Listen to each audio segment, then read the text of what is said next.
Hello guys, চলে এসেছি নতুন একটা ভিডিও নিয়ে। এই ফ্লাওয়ার ভাসটা আমি শুধুমাত্র চক পাউডার দিয়ে তৈরি করেছি। চলো তাহলে ভিডিও শুরু করা যাক। তো প্রথমে এখানে আমি এরকম একটা মোল্ড টাইপের নিয়ে নিয়েছি। এটা আসলে মোল্ড না, এটা কি এটা আমি নিজেও জানি না। এরকম একটা জিনিস আমার কাছে ছিল, তোমরা একটু লক্ষ্য করলেই বুঝতে পারবে আমি এটা কীভাবে লাগিয়ে নিচ্ছি।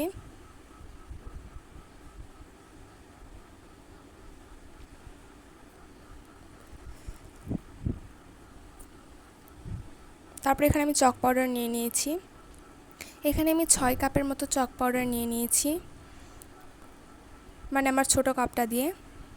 তারপর এখানে অল্প একটু পানি দিয়ে ভালো করে মিশিয়ে একটা পেস্ট টাইপের তৈরি করে নিয়েছি।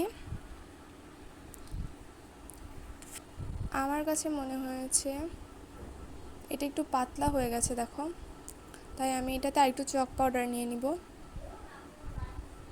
এখন চক পাউডারটা ভালো করে মিশিয়ে নিব আর অল্প একটু পানি দিয়ে দিব।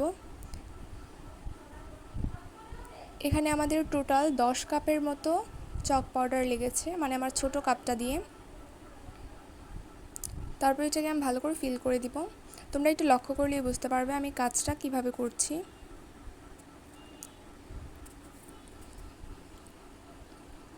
তারপরে একটু ড্যাব ড্যাব করতে গিয়েছিলাম যেন ভিতরে কোনো ফাঁকা জায়গা থাকলে সেটা ভরাট হয়ে যায়, কিন্তু সাইড দিয়ে দেখো বেরিয়ে যাচ্ছে কি করে যেন। এটা আসলে বেশি পাতলা করে করা হয়েছে তাই হয়তো।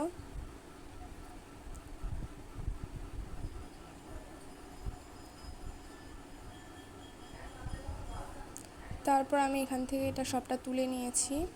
তারপর এখানে যে গোল একটা ইয়ে ছিল ওইটাতে আমি ঢুকিয়ে নিয়েছি সম্পূর্ণটা, যেন সাইড দিয়ে পড়ে যাওয়ার ভয় না থাকে। তারপর এটার সাইডে যে আরেকটা ছিল ওইটাতেও আমি একটু ঢুকিয়ে দিয়েছি।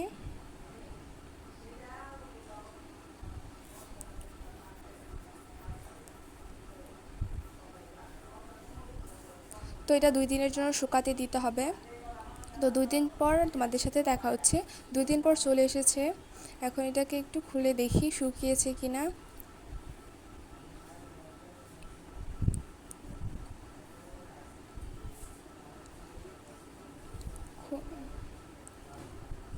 এটার ভিতরে যে আমি কয়েকটা শলা ঢুকিয়ে মানে লাগিয়ে দিয়েছিলাম ওগুলো এখন আমি খুলে নিয়েছি।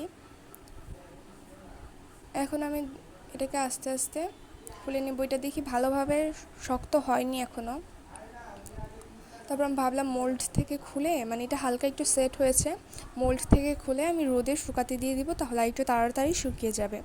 খুলেই যখন ফেলেছি আর কি করব। তো আস্তে আস্তে সাইডে যেগুলো বেরিয়েছিল চক পাউডারগুলো ওগুলোকে আমি একটু সরিয়ে দিচ্ছি আর এটাকে একটু চাপ দিয়ে দিয়ে নিচ দিয়ে বের করে দিব। এই দেখো নিচ দিয়ে বের করা হয়ে গেছে। এখন আমি এটাকে শুকাতে দিব। শুকানো হয়ে গেছে। আমি এটাকে 1 দিনের জন্য শুকাতে দিয়েছিলাম, তারপর এটা সম্পূর্ণ শুকিয়ে গেছে। তারপর এটাতে আমি রং করে নিব। এখানে আমি একটা ফোমে কালার লাগিয়ে নিয়েছি। আমি একটু অন্যরকম ডিজাইন করতে চেয়েছি যেন এটা সমান না হয় আর কি, কালারটা একটু এরকম থাকে। এই জন্য আমি এটাকে এরকম ডিজাইন করে নিব।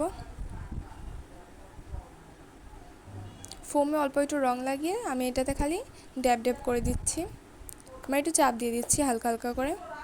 তোমরা একটু লক্ষ্য করলেই আসলে বুঝতে পারবে যে আমি কাজটা কিভাবে করছি।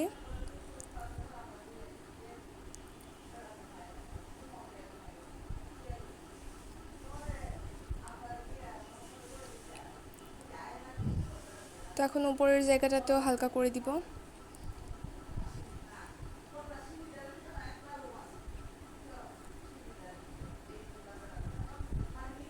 এই দেখো কত সুন্দর হয়ে গেছে। আমার ভিডিওটা ভালো লাগলে লাইক, কমেন্ট এবং শেয়ার করে দিবে আর আমার চ্যানেলটাকে সাবস্ক্রাইব করতে ভুলবে না।